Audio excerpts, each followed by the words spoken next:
inspirada através da Escritura Sagrada do seu servo Tiago. Capítulo 1, do 12 ao 18. Estou esperando que tenha algumas pessoas que estão ainda procurando. Lá no finalzinho, perto de Apocalipse. Volta só um pouquinho.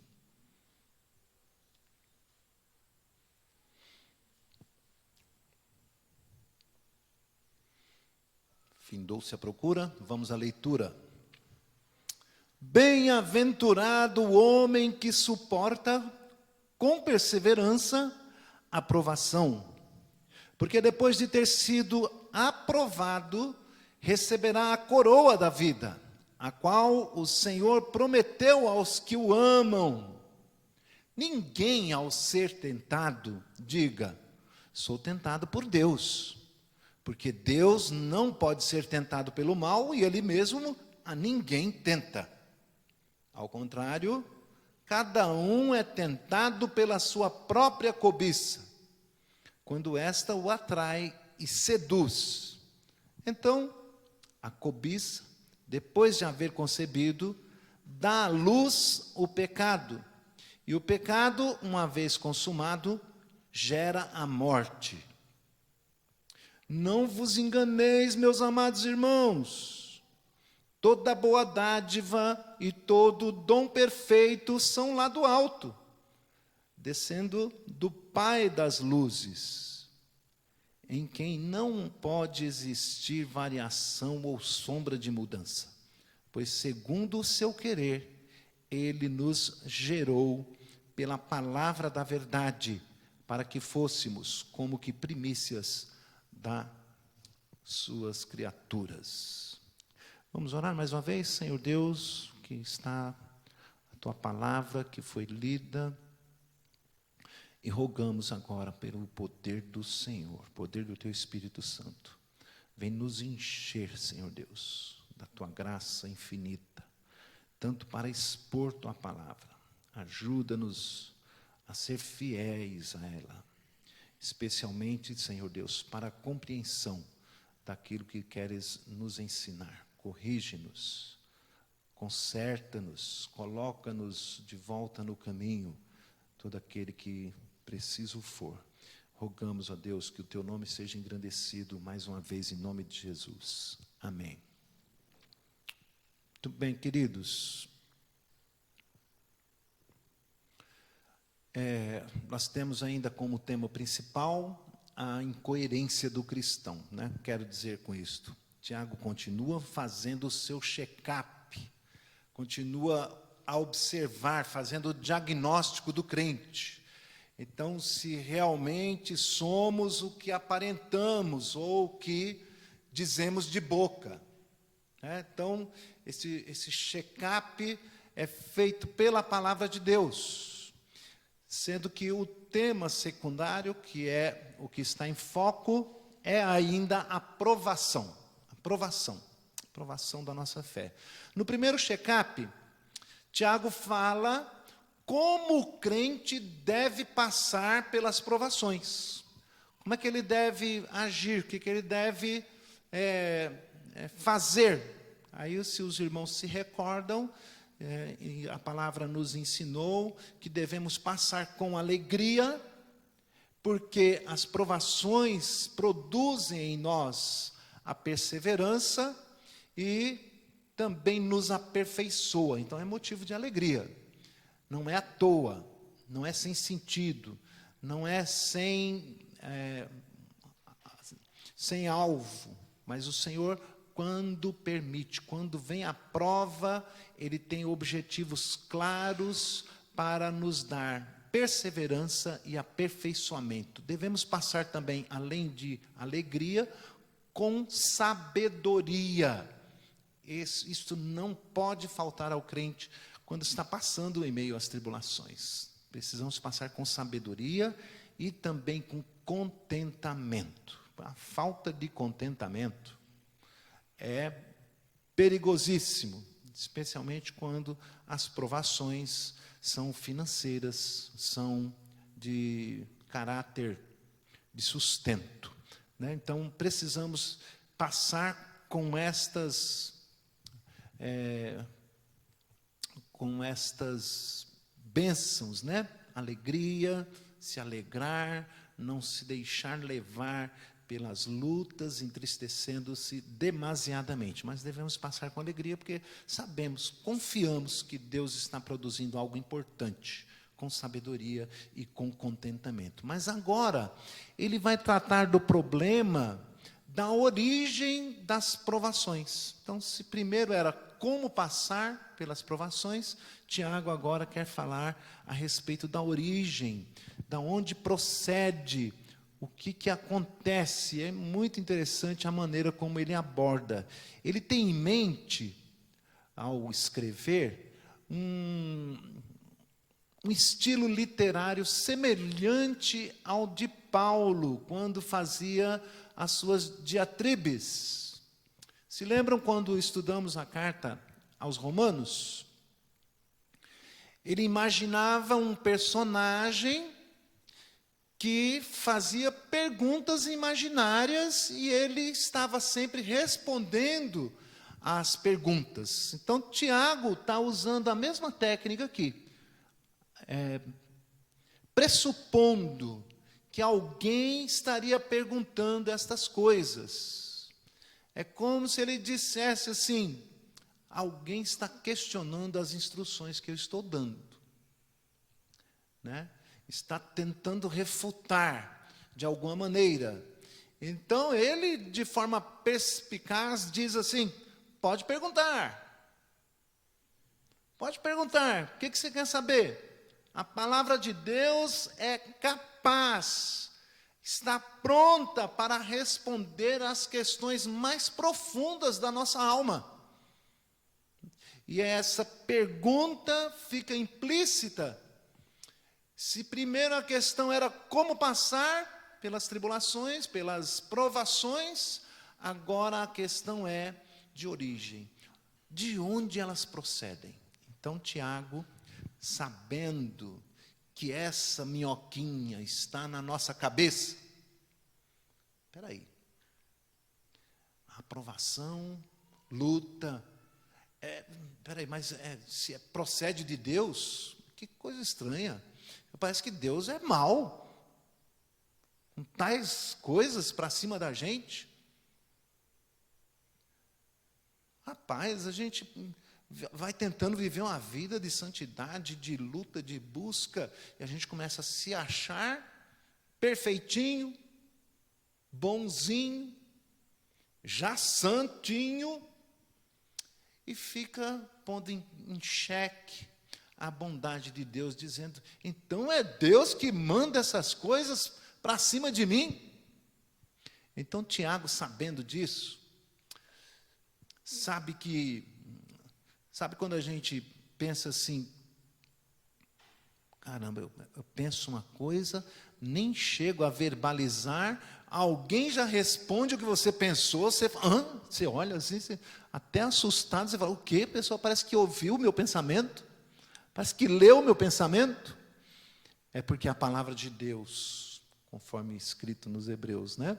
A palavra de Deus é viva e eficaz, e é mais cortante do que faca de dois gumes, e é apta para discernir os pensamentos. Ele, então, pressupondo que este questionamento possa vir à tona, a pergunta é: se Deus está nos provando nos momentos de luta e de tribulação, então as tentações são produzidas por Ele? Que coisa estranha. Em outras palavras, Deus está nos tentando, é Ele quem nos tenta.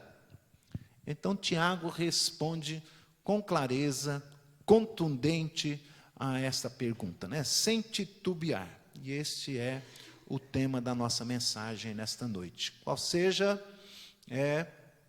que Deus, ou de Deus, procede somente o bem, nunca o mal.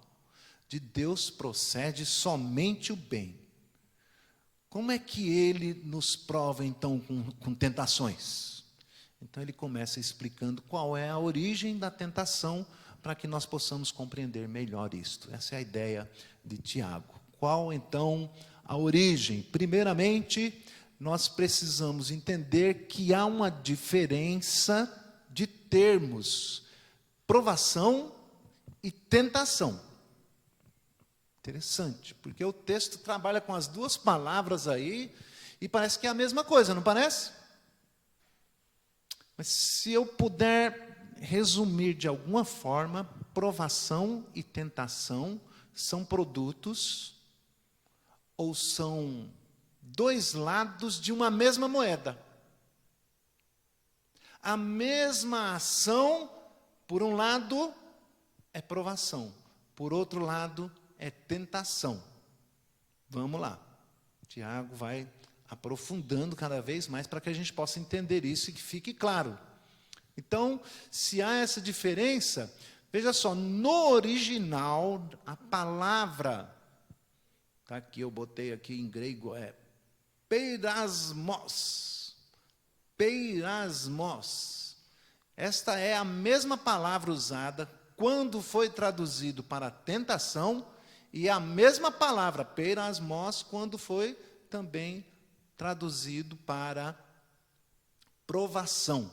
Qual é a diferença? Por isso que eu estou dizendo, é a mesma moeda, é a mesma ação, só que quando nós falamos da perspectiva de Deus,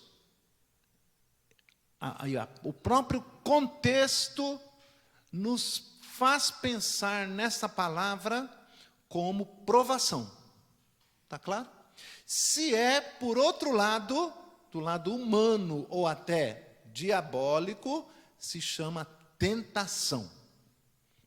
No grego é a mesma palavra, mas aqui nós temos essa bênção, né, da nossa língua ter duas palavras distintas para a gente perceber. Mas no português também tem umas palavrinhas que, se eu disser para você que eu estou chupando uma manga, dificilmente você vai imaginar eu chupando a manga do meu blazer, né? Você vai pensar no quê? Numa fruta. Mesma palavra. Mas no contexto, você chegar em casa, me ver todo lambuzado, com a cara melecada, e eu disser que estava chupando uma manga, logo você vai entender. O contexto me diz, ele estava chupando uma fruta. Se lambuzou todo. Né? Então, não há de se estranhar. O contexto diz o real significado e o sentido da coisa. Portanto, essas duas faces de uma mesma moeda, de um lado, Deus soberanamente poderia impedir ou não, porque Ele é soberano. Ele pode impedir ou não o peirasmos, a tentação ou provação, Ele poderia impedir. Mas quando não impede, não é Ele quem manda. Se Ele não impediu, deixou que acontecesse, mas não quer dizer com isto que é Ele quem está mandando, embora soberanamente Ele está autorizando para que aconteça. Então, a questão, se Ele podia impedir e não impediu, por que peirasmos? Por que aprovação? Do ponto de vista de Deus, do lado de Deus, Ele quer provar. Então, vamos olhar e analisar um pouquinho agora a palavra no sentido de provação. Primeiro, no versículo 12, ele vai falar a respeito da provação, do aspecto, da perspectiva, do olhar de Deus, quando Ele olha para esta palavra, ou para esta situação, para esta moeda, e diz que nós estamos sendo provados. Bem-aventurado o homem que suporta com perseverança a provação. Quando nós dissemos há pouco, né, que devemos passar pelas provações com alegria, porque a alegria produz a perseverança.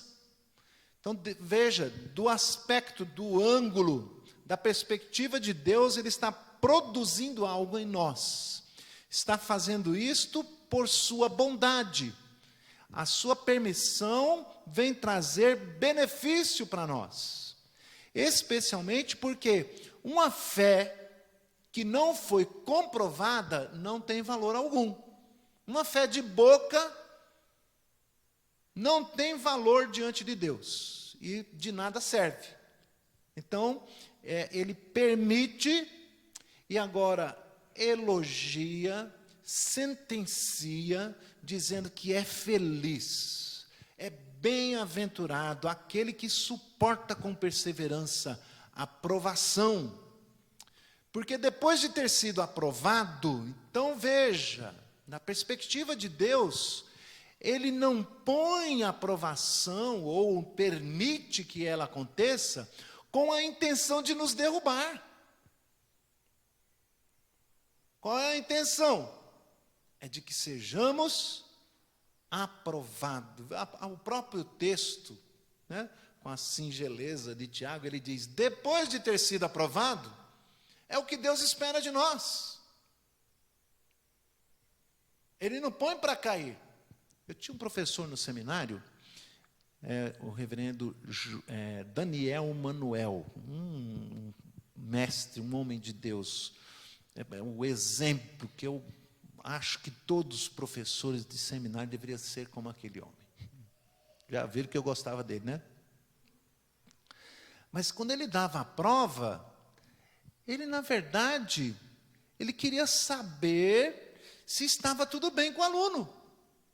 Ele queria saber se ele estava conseguindo transmitir bem o seu ensino, e agora esse aluno estava apto a fazer uma exegese, a fazer um bom estudo do texto, para poder explicar.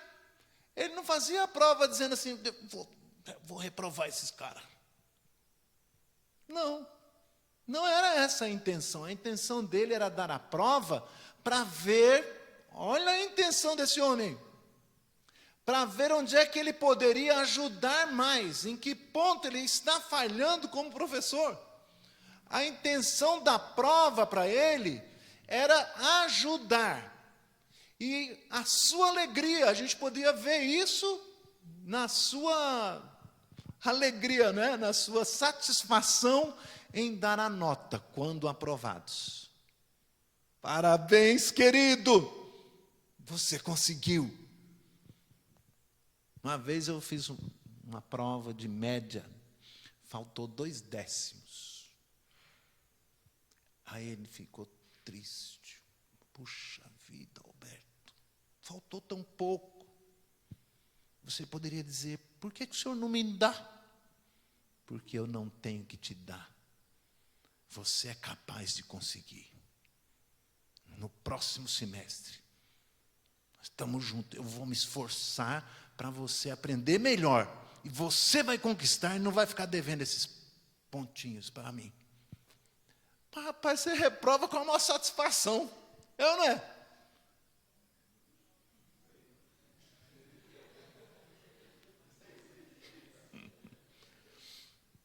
Mas, se você pensar bem, você fala assim, ainda bem que ele fez isso. Porque aprovar gente que não sabe fazer as coisas direito, depois vir aqui expor a palavra de qualquer jeito.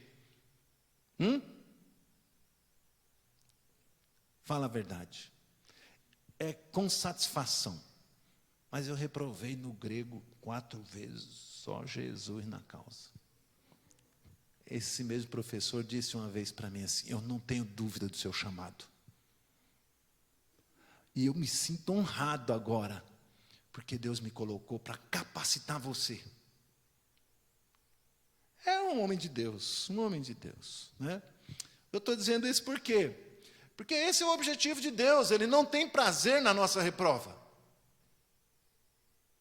Muito embora, quando reprovamos, Ele é misericordioso, gracioso, bondoso, assaz benigno, paciente, rico em perdoar, disposto a isto, desde que nós reconheçamos, nos arrependamos, pedindo perdão, e Ele vai refazer.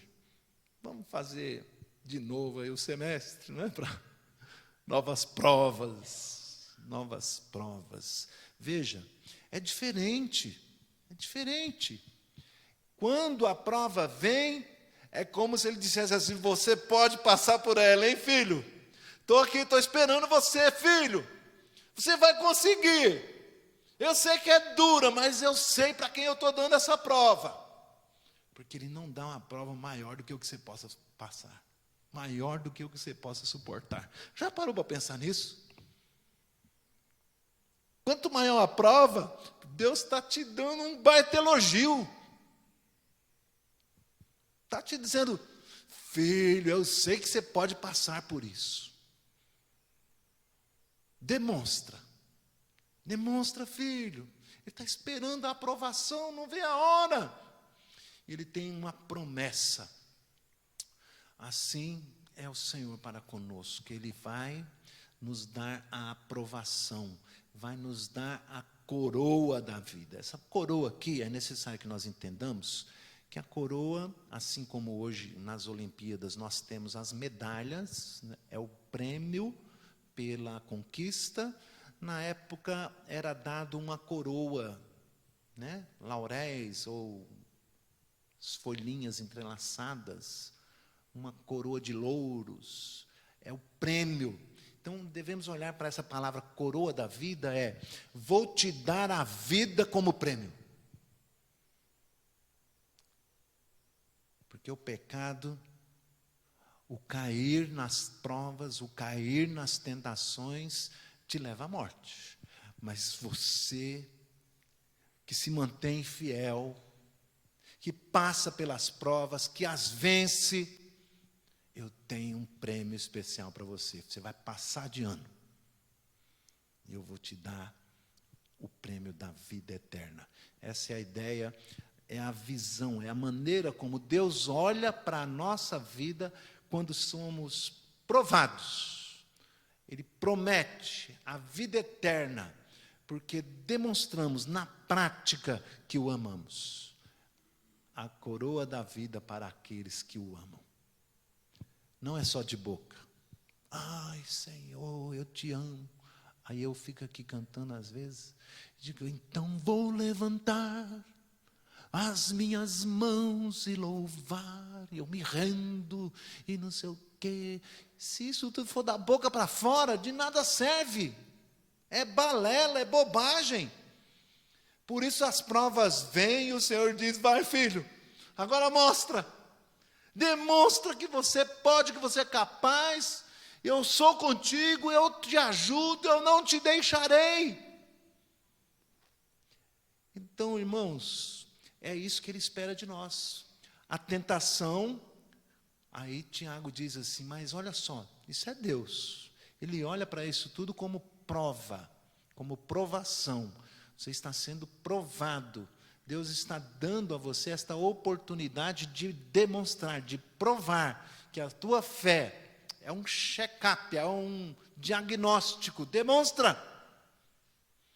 Então, ninguém ao ser tentado, agora a tradução da mesma palavra, pelo contexto, não é mais prova. Não é ao ser provado. Provado é por Deus. Agora, tentado, Tiago diz, ninguém ao ser, novamente, peirasmos, tentado, diga, sou tentado por Deus. E afirma categoricamente, porque Deus não pode ser tentado pelo mal, e Ele mesmo a ninguém tenta. Afirmação categórica, porque é natural ou comum, ou é a nossa tendência, nos levantarmos contra Deus. As nossas escolhas geram consequências, as armadilhas do mundo, as propostas, as seduções, e nós tomamos decisões que nos levam a consequências graves, que nos levam a sofrimento. Basta ver a história do povo de Israel, conforme estamos vendo lá. Miqueias, Amós. Oséias, né? São consequências terríveis por causa de más escolhas. Ninguém se volte contra Deus dizendo: foi Deus que pôs essas coisas na minha vida. Porque Ele pôs, por isso que eu pequei.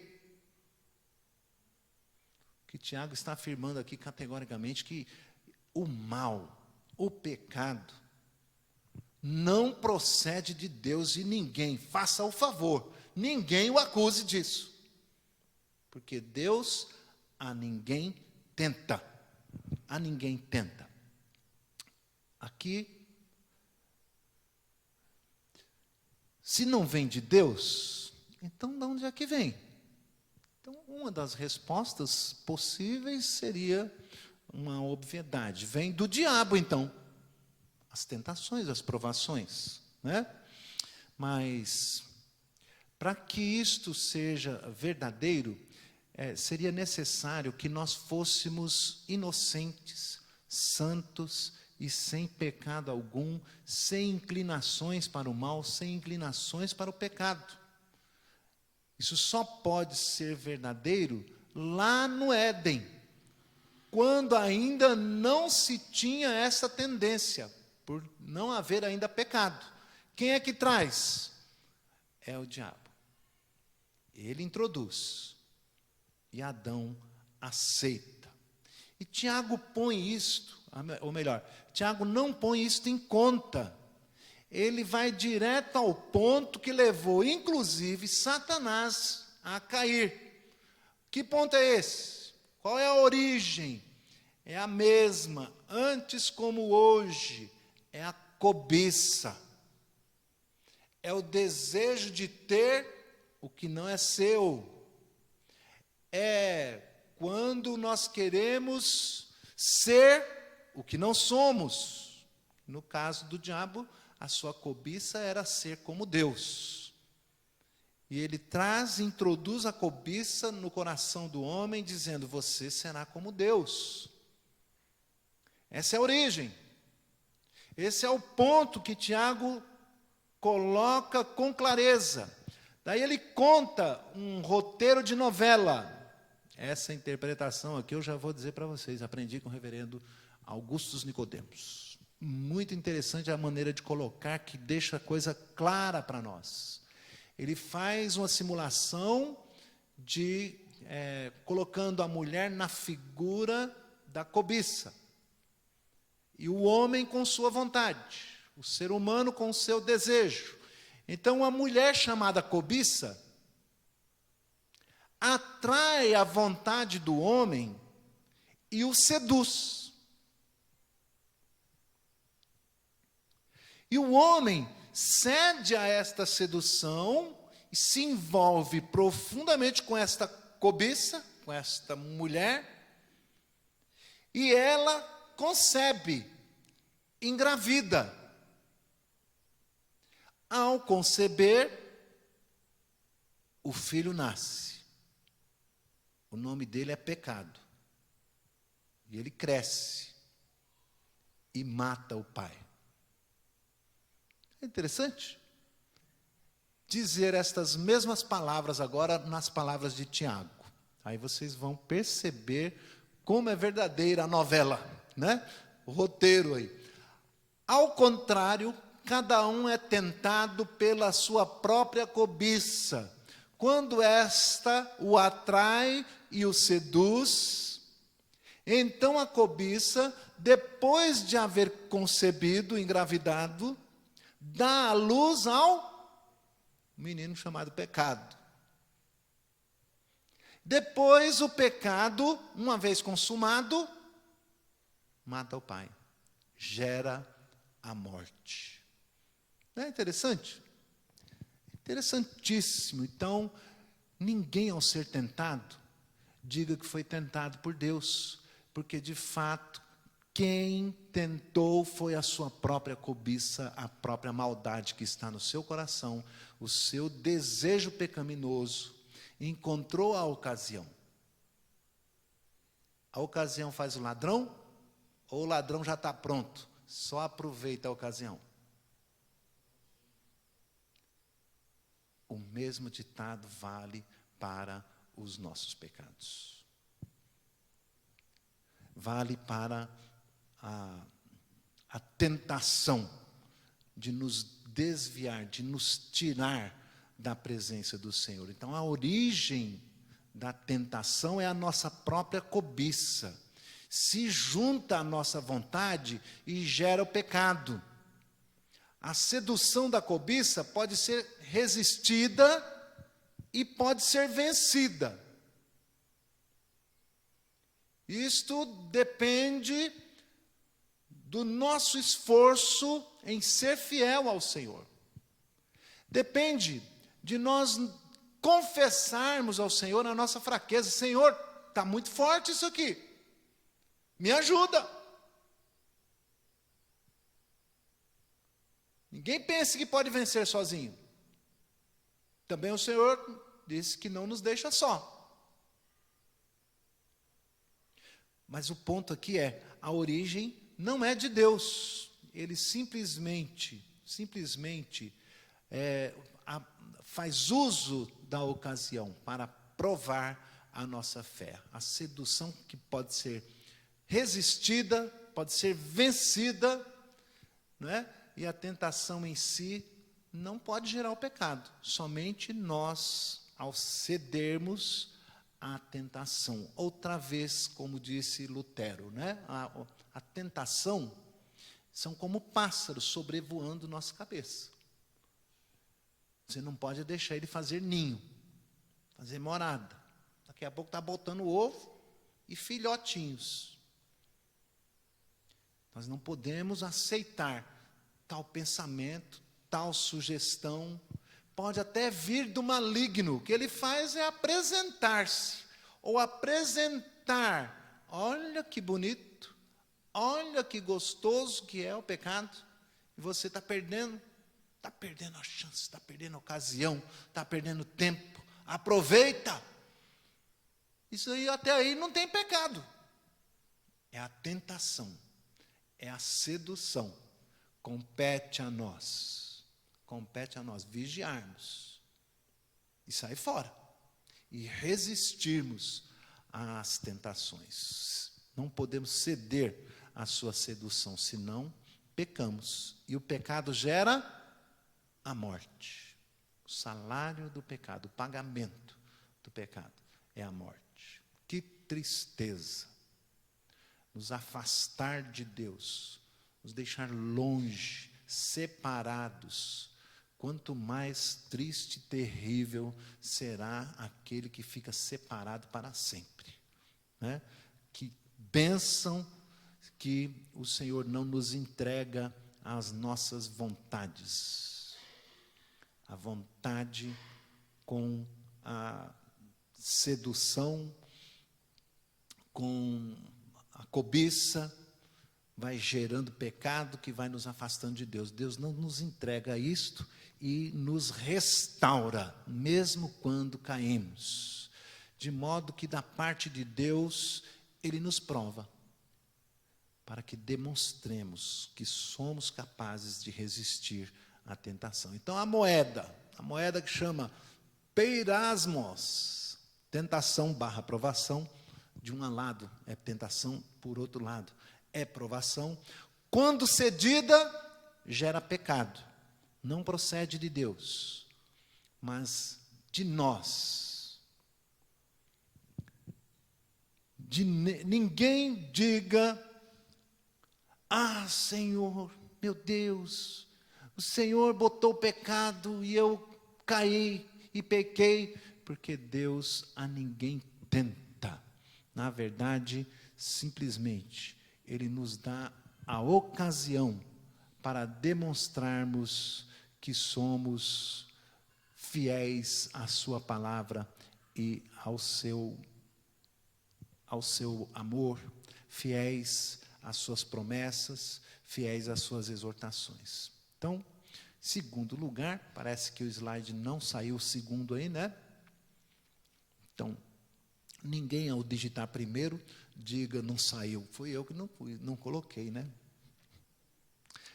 Então, onde você está vendo 1, leia-se 2, ok? Segundo, qual é a origem do bem? Se o mal não procede de Deus, procede da nossa cobiça, o pecado. Então, qual é a origem do bem? De nós também, quando acertamos, quando fazemos a coisa certa? Não vos enganeis, meus amados irmãos. Não se deixem levar pensando por outra coisa, como se Deus tivesse alguma má intenção quando nos provas. A sua bondade, a sua graça, a sua misericórdia tem sempre a intenção de fazer, cumprir aquilo que Ele determinou ao nosso respeito. Não se enganem. Quando cometemos, quando fazemos o bem, quando tomamos a decisão certa, foi a força que vem do Senhor. Ele cumpriu em nós o seu desejo, o desejo de nos segurar na sua presença. Toda boa dádiva, versículo 17, toda boa dádiva e todo dom perfeito são lá do alto. É bênção. O Senhor é bom. A sua misericórdia se renova a cada dia em nossas vidas. Só procede coisas boas, e as coisas boas só procedem de Deus. É Ele que age em nós e que efetua o querer.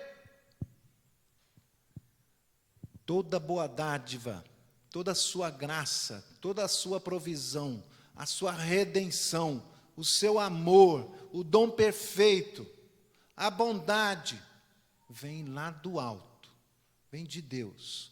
Nós não temos do que nos gabar. Não se gabe, não fique se achando.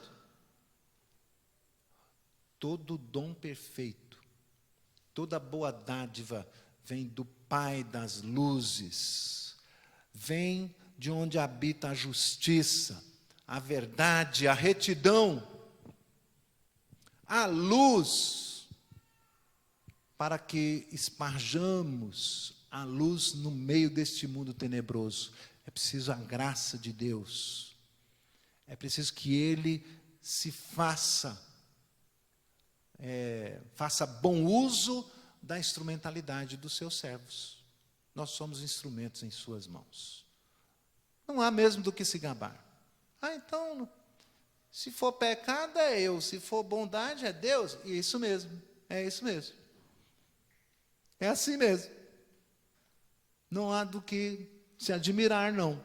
É exatamente isso, porque tudo procede do Senhor. É Ele quem nos dá força, Ele que é a luz, o Pai das luzes, e nele não há treva alguma. O apóstolo Paulo diz: seja eu sempre mentiroso, e Deus verdadeiro. Se há algum erro, fui eu que cometi. Mas a perfeição, a bondade, a graça, a misericórdia, a luz, procede tão somente do Senhor. Não existe nenhuma desconfiança de mudança. Os seus projetos serão cumpridos cabalmente. Estudamos um pouquinho da vida de Sansão ontem com os jovens.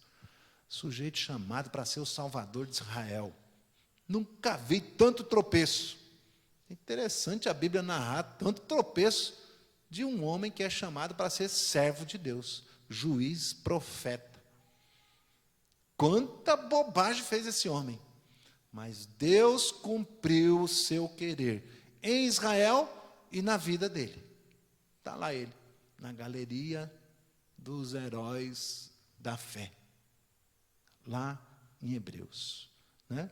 Então, apesar de nós, apesar das falhas, apesar dos tropeços, apesar de cairmos muitas vezes em tentação, bendito seja o Senhor, que não nos deixa. Antes Ele faz cumprir em nós os seus desígnios. Essa palavra é maravilhosa, não é? Os desígnios de Deus, aquilo que Ele determinou, fará. Aquilo que Ele fez o plano, fez o projeto. O seu caráter é imutável. Seus planos não mudam. Suas escolhas estão estabelecidas. Imutável em todas as suas determinações, determinou, desde os tempos eternos, que iria nos fazer o bem. Mesmo quando optamos o mal, Ele converte o mal em bem. A tentação converte em prova. Se caímos, Ele nos levanta. Porque nós somos infiéis, mas Ele permanece fiel. Aleluia. Bendito seja o Senhor. Amém? Então, que nós podemos concluir? Mensagem de 2 pontos, hein? Foi bom. Quando somos tentados, quando pecamos, nós não devemos procurar outro culpado, senão nós mesmos. Nós é que somos culpados. Está cheio de gente aí botando a culpa em quem? Naquele outro lá. Né? No diabo. O diabo foi quem me derrubou, que me tentou. Ele tentou, mas quem pecou? Quem pecou? Quem peca somos nós. Mesmo quando é o diabo que apresenta aquilo, que sabe que pode nos seduzir, nós não podemos culpá-lo. Porque quem cede ou não, somos nós mesmos. Nós é que somos responsáveis.